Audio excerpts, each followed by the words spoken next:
may mga bumabanat sa inyo na yung mga ginagawa ninyo ay very performative. Example, nung huling press ko ninyo, sa kalagitnaan may tumawag. Di ba ordinarily, you would excuse yourself, pero you received that call, you accepted that call, and continued with the press conference. Are you doing this as a performative act? Well, first of all, I don't think anyone is disputing anymore that the call that I received was really from a person who reports to Secretary Dizon at the instruction as admitted by Secretary Dizon of him. And I answered the call first because it seemed urgent that they were calling in the middle of the call.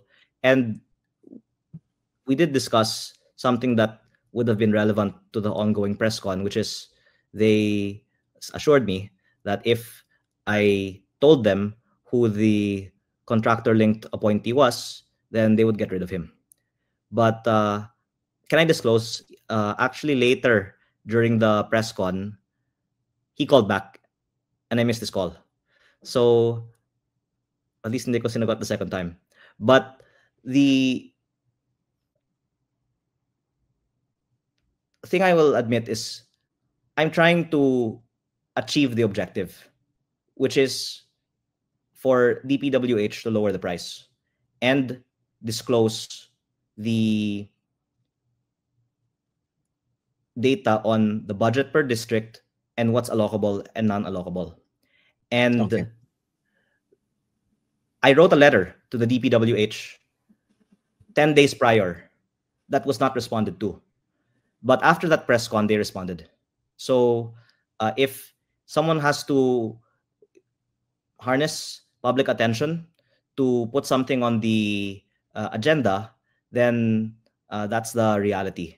But I hope that people can see that whatever actions I am taking are towards achieving the objective of these reforms that I'm proposing. Okay. And how do you feel about being associated with your fellow congressman, si Kiko Barsaga? Incidentally, pinuri niyo siya, no? Sabi niyo ay hanga ako sa kanya. Actually, the question to me with the media was, what do I think of my fellow congressman? But if they asked me about others of the 317 members of Congress, baka naman sasabihin ko din, hanga ako sa kanila. Baka hanga naman ako sa lahat ng mga kapwa-kongresista ko. Kasi, you know, it's a collegial body and you have to work well and think constructively of your fellow members if you're trying to get things approved. But pero do you are you a fan of his antics, si Kiko Barsaga? I think your viewers saw my full statement, which is quoting Voltaire, that I may not agree with what you say, but I will defend to my right.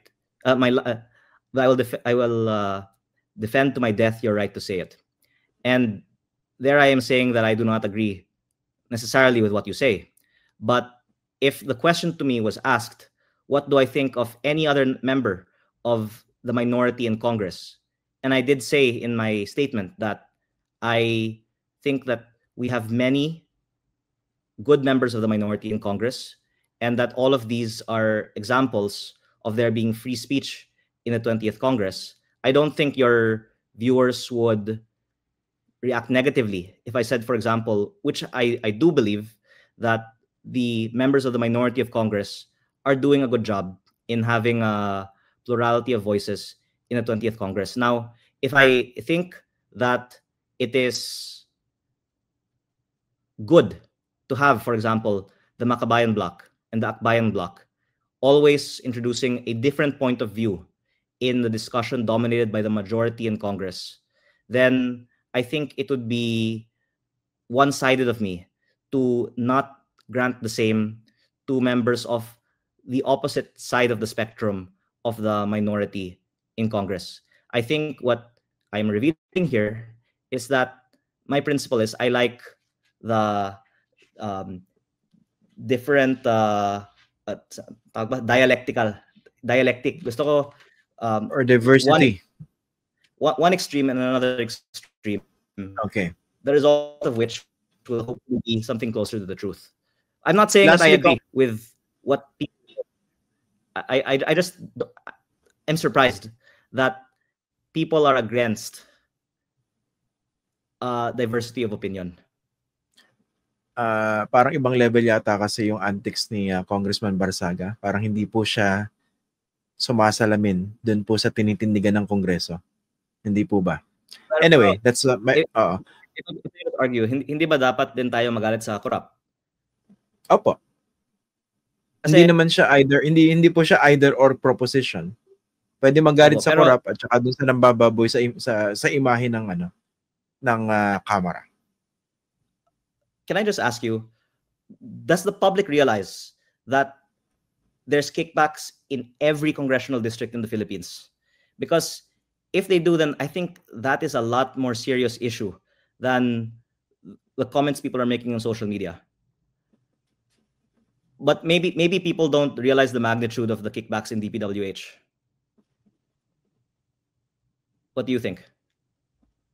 I don't dispute that. Dahil grabe po yung nakawan sa DPWH at pati po yung kickback sa mga iba't ibang distrito. I don't dispute that. Hindi ko dinidepensahan ng ibang mga miyembro ng Kongreso necessarily, pero ang isip ko kasi is like, yung halaga na ninanakaw, sobrang laki. Parang like, pagising ko, yun lang yung iniisip ko na labanan. At parang anything na hindi billion pesos a year na nakaw per district ay parang hindi dapat i-prioritize na labanan kumpara sa katiwalian sa mga kickback ng DPWH. Si Congressman Kiko po ba, sa pagkakaalam ninyo, wala siyang kickback? Hindi siya nangungumisyon sa kanyang distrito? Actually, napakagandang tanong yan. Ang sinabi ko naman, lahat ng mga distrito sa Pilipinas ay may kickback ang DPWH. If you just look at the prices in the bids. Sino ang kumukuha, hindi natin alam. But, sorry Christian, can I show one last slide? Okay, sige po. Yung House General Appropriations Bill and National Expenditure Program, napakakapal. Hindi nila pinapresenta yung budget in terms of district and region. Hindi ko po pinapakita dito per district para hindi naman tayo mag-focus sa individual congressmen. Pero at least after culling the budget, we're displaying here the budget per region. And what you can see is that it's highly unequal. There's a few takeaways here. One is the regions where most of your viewers are from are not actually getting that much budget from the DPWH. And therefore, if there were no DPWH, maybe life would be not that much worse. And then by having more transparency on where malaki ang budget, mas nakikita din natin saan tayo dapat mag-look deeper na may possible parking ng mga projects. So I guess this is kind of out of the way of much of what we just discussed on this interview. But I, again, am calling for the DPWH to be the one to volunteer more information on what the budgets of each congressional district are, because I think if you look at the districts where there's a big budget, it's both like a question of fairness, like why are taxpayers of Southern Tagalog, where I'm from, Central Luzon, NCR, and other regions, getting less than half of what the average is, while others are getting more than double of what others are. And I guess my takeaway here is that the budget is not being written in accordance with equity or need. It's being written in accordance with where the contractors are seeing there are lucrative projects to be built.